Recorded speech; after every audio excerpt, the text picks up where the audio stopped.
nous sommes au centre de l'étude et du traitement de la douleur au CHU de Grenoble avec le Dr Mendet. Donc, Dr Mendet, merci de nous recevoir. Je vais dans un premier temps vous laisser vous présenter. Oui, bonjour à vous. Je suis praticien hospitalier au CHU de Grenoble. Je suis médecin de la douleur et dans une vie antérieure, j'étais médecin du sport. Donc aujourd'hui, on est ensemble pour parler de la fibromyalgie et du sport. Donc dans un premier temps, est-ce que vous pouvez nous dire quelques mots sur la fibromyalgie pour les personnes qui ne connaissent pas? Oui, alors la fibromyalgie est un syndrome qui a été reconnu par l'American College of Rheumatology, par la Haute Autorité de Santé et par l'Académie de médecine. Et c'est un syndrome qui regroupe différents signes, c'est-à-dire que c'est essentiellement des douleurs qui sont diffuses, qui doivent toucher les 4 cadrans du corps. Ces douleurs sont très souvent intenses et invalidantes. Ces douleurs sont essentiellement musculo-tendineuses. À ces douleurs s'associe une fatigue qui elle aussi est extrêmement handicapante parce que les patients sont fatigués dès le matin au réveil, et s'associe aussi un trouble du sommeil, c'est-à-dire que les patients ont beau aller dormir, ont beau passer une nuit qui a priori pourrait nous paraître correcte, ce sommeil n'est pas réparateur. À ces 3 symptômes s'associent aussi des troubles cognitifs. C'est un trouble qu'on oublie assez souvent dans la fibromyalgie, mais qui est très handicapant essentiellement chez les jeunes. C'est-à-dire que c'est, entre guillemets, des troubles pour apprendre, pour se souvenir, pour rester concentré. Et en plus de ces syndromes, qui sont les syndromes les plus couramment décrits, il y a ce qu'on appelle, nous, les symptômes somatiques. C'est un ensemble de signes qui peut aller des douleurs abdominales, aux difficultés à respirer, aux brûlures missionnelles, à énormément de signes qui sont importants à connaître parce que les patients consultent chaque spécialiste et les spécialistes en général ne trouvent pas grand-chose et ça entraîne une errance médicale alors qu'en fin de compte, l'ensemble des symptômes, les syndromes des jambes sans repos, le syndrome de côlon irritable, le syndrome de vessie instable, rentrent dans le cadre de la fibromyalgie. Et en fait, c'est une unité. L'ensemble de ces symptômes, en étant un petit peu schématique, ce sont essentiellement des femmes, 8 fois sur 10 ce sont des femmes, plutôt dans la 5e décennie, qui sont très fatiguées, très douloureuses, et quels que soient les examens qu'on leur fait, on ne trouve rien. Ce qui renforce l'idée, pour certains soignants, que cette pathologie n'existe pas. Et quels patients prenez-vous en charge? Alors, c'est une excellente question, parce qu'habituellement, la fibromyalgie touche la femme dans la 5e décennie. C'est-à-dire que globalement, la femme qui a 45 ans. À l'heure actuelle, on se rend compte avec beaucoup d'interrogations que beaucoup de jeunes adolescents ou d'enfants nous sont adressés pour des diagnostics de fibromyalgie avec des formes de l'adolescent. Avec, je pense, une nécessité d'une prise en charge adaptée, mais en tous les cas, ne pas les laisser dans une errance diagnostique. Dans le centre, du coup, dans lequel vous travaillez, vous êtes plutôt amené à suivre des patients ou à en diagnostiquer? Donc, une partie des patients nous sont adressés pour faire le diagnostic, souvent à la demande des patients qui ont besoin qu'on pose un nom sur l'ensemble des symptômes qu'ils ressentent. Ils ont aussi besoin de comprendre ce qui leur arrive parce que, ce que je vous disais tout à l'heure, dès qu'ils font des examens, on leur dit que les examens sont peu contributifs et au bout d'un moment, il y a une non-reconnaissance des soignants et une non-reconnaissance aussi de l'entourage. Donc ça, c'est une première partie et on a aussi des patients qu'on prend en charge, bien sûr, avec la spécificité au CHU de Grenoble de développer les thérapeutiques non médicamenteuses. Et dans le cadre de la fibromyalgie, on a mis en place depuis 2006 un programme de réentraînement à l'effort qui était à l'époque assez unique en France et qui maintenant s'est répandu. D'accord, alors parlez-nous un peu plus de ce programme de réentraînement à l'effort. Alors, ce qui est déjà important à comprendre, c'est que ce programme de réentraînement à l'effort fait partie d'une prise en charge qui est globale, avec au départ, toujours et quel que soit le stade de la pathologie, nous allons prescrire, nous allons encourager les gens à avoir une activité physique. Alors, qu'est-ce que c'est l'activité physique? Parce que pour beaucoup de personnes, en fait, c'est le sport. Exactement. Alors que l'activité physique, c'est dès que vous vous mettez en mouvement.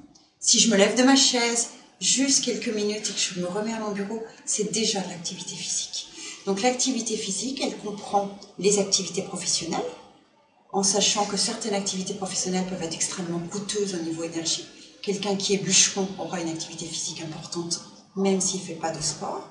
Les activités de loisirs, dans lesquelles on retrouvera l'activité sportive, qui n'est donc qu'une partie de l'activité physique. Et la dernière partie, c'est l'activité physique liée au transport. Et là, c'est vraiment un levier pour nous, pour essayer d'augmenter l'activité physique des patients. D'accord. Et du coup, les patients, quand vous leur présentez justement cette démarche d'activité physique plus importante au quotidien, ils sont plutôt réfractaires? Ils sont surpris en fait, ils sont surpris de l'étonnement. Il faut bien comprendre que quelqu'un vient vous voir, quand les patients viennent en centre de la douleur, ce n'est pas les fibromyalgies les plus simples, c'est les fibromyalgies les plus compliquées. Les patients viennent vous voir parce qu'ils sont extrêmement fatigués, douloureux, ils ne dorment plus, leur sommeil n'est pas réparateur, ils n'arrivent pas à gérer leur quotidien, ils n'arrivent pas, ça peut paraître peu important, mais les femmes n'arrivent pas à gérer leur maison, elles n'arrivent plus à faire leur ménage, elles n'arrivent plus à faire leurs courses. Elles viennent dans un centre de la douleur en espérant avoir une réponse médicamenteuse facile, entre guillemets. Et moi, je vais leur répondre, pour que vous alliez mieux, il faut augmenter votre activité physique. Alors qu'elles n'arrivent déjà pas à faire le quotidien. Donc ce que je veux dire, c'est que ça ne peut pas être une prescription comme ça, c'est un travail d'éducation thérapeutique avec pourquoi il faut augmenter le mouvement et pourquoi en augmentant le mouvement, on se sentira mieux. C'est pas intuitif. Au départ, c'est vraiment un étonnement. Alors qu'à l'heure actuelle, avec la dernière recommandation de l'ELAR, qui montre bien que c'est le seul traitement qui a fait preuve de son efficacité, et vraiment les patientes qui adhèrent, il faut toujours une adhésion à un traitement quel qu'il soit, se rendent compte petit à petit des bienfaits. Mais je vous dis, c'est pas si simple que ça, parce qu'elles sont tellement fatiguées qu'elles n'ont qu'une seule envie, c'est de rentrer chez elles et plus bouger en fait, et pas ressortir, aller marcher, aller...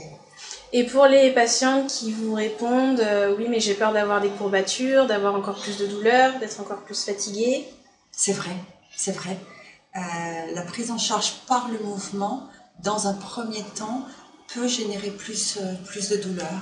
C'est-à-dire qu'il y a un handicap fonctionnel. Les patientes, certaines patientes, nous, quand on leur fait leur épreuve d'effort, elles sont plus capables d'avoir juste l'énergie suffisante du quotidien. Donc c'est vrai que si on les met sur un vélo, si on leur fait augmenter leur activité même de marche, elles peuvent avoir, en tous les cas au départ, une augmentation de la douleur. Mais je leur prends assez souvent l'exemple que si on se met un élastique autour du doigt pendant 1 heure, les premières minutes où on va retirer l'élastique, le doigt va être douloureux. Puis petit à petit, pour avoir moins mal, on va de plus en plus le bouger. Et que petit à petit, peut-être que le niveau de douleur restera important. On est très clair à l'heure actuelle sur la fibromyalgie. On n'a aucune thérapeutique qui fait que les patientes ne soient plus du tout douloureuses. Mais entre guillemets, quitte à avoir mal, autant aller chercher ses enfants à l'école. Plutôt que de rester avec tout ce qui est engendré par la culpabilité de ne plus réussir à faire. Il faut quand même avoir à l'esprit que la fibromyalgie, ça touche des femmes qui toute leur vie ont été extrêmement actives. Ça touche typiquement la femme qui a 45 ans, qui a 3 enfants, qui a son travail, qui est le pilier de la famille et qui a toujours tout fait, qui a toujours tout géré. Et puis, petit à petit, on ne sait pas pourquoi, et lors d'un événement déclenchant, qui peut être un surmenage professionnel, un burn-out, un harcèlement, ou tout simplement un traumatisme cervical, elles n'arrivent plus à faire face. Et l'entourage a vraiment du mal avec ça, parce que c'est des femmes qui, toute leur vie, ont au contraire toujours tout fait, ont porté la famille. Elles ont toujours tout géré, d'un seul coup, elles n'y arrivent plus. Et là, c'est vraiment aussi un point extrêmement important, elles ne sont pas dépressives. Quelqu'un qui est dépressif n'a pas envie de faire. Elles ont envie de faire, mais elles n'ont pas l'énergie pour faire. D'accord. Par contre, on est très clair, si pendant 2-3 ans, vous n'arrivez plus à faire, le syndrome dépressif va venir. Mais ce que je veux dire, ce n'est pas le primum novus. Le primum novus, c'est je n'arrive plus à faire ce que je faisais avant, et comment je peux faire pour gérer ma vie, alors que toute ma vie, j'ai été active. Et justement, dans la reprise d'une activité physique, Quel rôle vous jouez? Comment ça se passe dans le suivi, dans la prise en charge? Alors déjà, on a un rôle qui est important de diagnostic. Déjà, c'est un discours qu'on leur a rarement tenu. Donc, nous, ce qu'on fait, on évalue la charge d'activité physique quotidienne. On peut très bien le faire avec des applications sur les smartphones, très simplement. Et d'autre part, on leur fait tout bénéficier d'une épreuve cardio-métabolique d'effort. C'est-à-dire que c'est dans un service de médecine de l'exercice où vont tous les sportifs. Et sur un vélo ergonomique, on les fait pédaler le plus fort possible et on regarde leurs compétences, on calcule leur VO2 max et surtout on va regarder leur récupération. Parce que ce que je vous disais, c'est souvent des femmes qui en veulent, donc elles vont se donner à fond sur le vélo et on se rend compte qu'elles récupèrent mal. Donc selon leur niveau de performance après cette épreuve cardio-métabolique d'effort, on va entre guillemets faire des catégories de patients. Soit le patient a un bon niveau d'activité physique et une bonne épreuve d'effort, surtout on ne change rien, on en a peu, on est comme ça. Soit il y a un niveau d'activité physique peut-être insuffisant, mais une épreuve d'effort qui reste correcte, là on va prescrire de l'activité physique, soit avec un moniteur d'activité physique, soit dans un cadre sportif, soit avec un kinésithérapeute, et soit les cas les plus graves, les cas les plus déconditionnés, c'est-à-dire que les patients qui ont un VO2 max qui est inférieur à 80% de la prédite. La prédite, c'est les performances que vous devriez avoir selon votre âge, votre poids, votre taille. Et à ce moment-là, on leur propose un programme de entraînement à l'effort. Ce programme, il se fait sur 12 semaines en hospitalisation de jour. Et pour les personnes qui souhaiteraient reprendre ou commencer une activité physique, mais qui n'ont pas la chance d'avoir à proximité une structure adaptée pour le suivi dans le cadre de leur fibromyalgie, vous leur conseillez de commencer par quoi? De prendre plus les transports en commun? Oui, toujours. Je vous rappelle que la loi est passée sur la prescription de l'activité physique. Normalement, c'est du ressort de tous les médecins traitants maintenant. Donc ça, c'est la prescription de l'activité physique qui sera donc supervisée par un professionnel de l'activité physique, soit un kinésithérapeute, soit un moniteur d'activité physique adapté, soit un brevet d'État. Mais de toutes les façons, dans notre quotidien, on devrait tous augmenter notre activité physique. On devrait tous essayer de marcher, essayer de bouger un peu plus. Et surtout, hormis le fait d'augmenter l'activité physique, la chose la plus délétère qu'on a tous, c'est la sédentarité. C'est le fait de rester immobile tout le temps. Donc luttons contre la sédentarité, développons l'activité physique en disant bien aux patients qu'on a toujours tous l'énergie d'au moins marcher quelques centaines de mètres, de monter un étage à pied plutôt que de prendre de l'ascenseur. Et puis, quand on est au bureau, comme là je le suis, entre deux patients, se lever, faire quelques pas, revenir s'asseoir. Surtout, pas de sédentarité.